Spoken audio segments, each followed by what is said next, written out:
I'm going to walk you through how to create a dataset in BigQuery.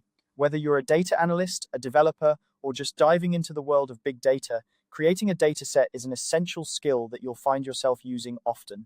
So, let's dive right in and simplify this process. First things first, you'll need to access BigQuery.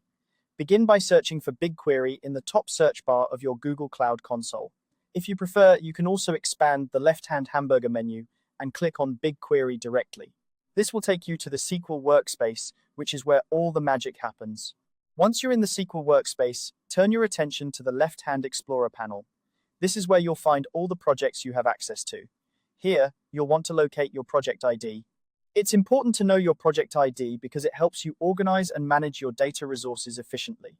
You'll see your project name listed, and right next to it, there are 3 vertical dots. This is your menu for additional options. Click those 3 vertical dots. A drop-down will appear, and from there, you'll want to select Create Dataset. This action will open a new panel where you'll configure your dataset settings. Configuring your dataset correctly is crucial because it determines how your data will be stored and accessed. When the configuration panel opens, take a moment to understand the settings available.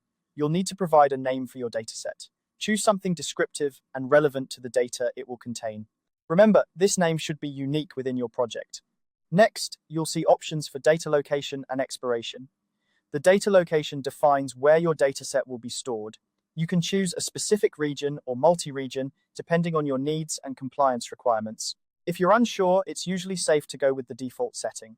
The dataset expiration setting allows you to specify a date when your dataset will be automatically deleted. This can be useful for temporary data or when you want to manage storage costs effectively.